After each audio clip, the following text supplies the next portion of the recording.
The draft is over. Undrafted free agents have been added to the roster, mainly for camp fodder. Free agency, for the most part, is complete as well. The business of acquisition is pretty much complete, which leaves just one question left to answer. Are the 2018 Dallas Cowboys better than last year's version? Before a single football is put in the air for relevant purposes, there will be some field activities. Rookies report this weekend and the one after. Organized team activities take place later this month for 3 consecutive 3-day outings. June offers a mandatory mini-camp before training camp starts in late July. All of these events will offer glimpses of what could be, but the biggest goal of these days will be to avoid injuries. Ultimately, the only real way to answer that question will be to play the games. For the first time since probably the early 2000s Dallas Cowboys, the biggest question mark on this team will be the offense. Dez Bryant is no longer on this team, neither is Jason Witten. Currently, 7 receivers and 4 tight ends have a chance to make the roster. Those 11 players collectively have fewer career 2 counts than either Bryant or Witten by themselves. The initial, obvious answer is that this offense is not better than last. While the Cowboys did address both departures, both in the draft and free agency, talent and savvy will clearly be less. That's the bad news. The good news, more from the Landry hat. All in Hearns is a younger, albeit less explosive version to Bryant. Terrence Williams told Cowboys insider Mike Fisher that he is out for vengeance this year.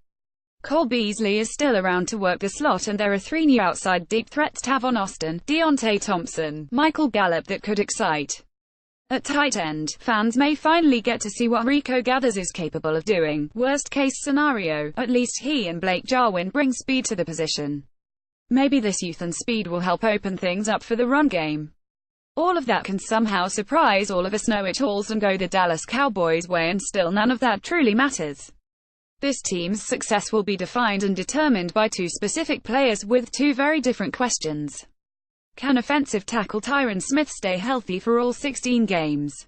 Will quarterback Dak Prescott regress further, or will he be the guy everyone thought he might be in 2016 after missing just 1 game in his first SIXS? Smith has missed 6 in the last 2 years. Things are completely different without him protecting Prescott and opening running lanes for Ezekiel Elliott. Maybe the addition of Cameron Fleming will alleviate these concerns, but I'm in no rush to find out.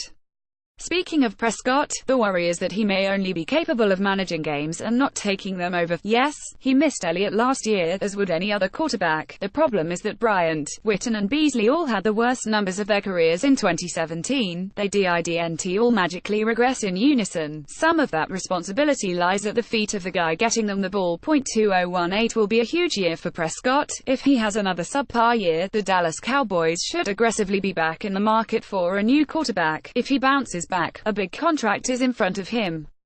3 weeks ago, I took a shot at projecting this year's offense along with the salary implications. Here's the updated version of that, with Dallas now spending $20 million less on the offense. Hopey the idiom of getting what you pay for does not come into fruition. Quarterback Dak Prescott $726,000, Cooper Rush $557, K. Mike White Practice Squad $534, running backs Ezekiel Elliott $6.8 million, Tavon Austin $3 million, Rod Smith $705,000, Bo Scarborough $501,000, Jamize Olawale $1.60, wide receiver Celine Hearns $4.4 million, Terrence Williams $4.8 million, Cole Beasley $4.3 million, Michael Gallup $702,000, Noah Brown $573,000, Deontay Thompson $1.80, McKedrick Wilson Practice Squad $509, K. Titan Scoff Swaim $718,000, Blake Jarwin $555,000, Rico Gathers $480, K. Dalton Schultz Practice Squad $593, Offensive Line Tyron Smith $17.5 million, Zach Martin $9.3 million, Travis Frederick $5.9 million, Connor Williams $997,000, La'el Collins $5.8 million, Cameron Fleming $2.4 million, Marcus Martin $636,000, Joe Looney $975. Last year, the offense finished 14th overall in both points and yards. It was just the second time since 2011 that the Dallas Cowboys were outside the top 10 in both categories. Changes were necessary, but were the right ones made? Well, no, that answer before 2018 is through.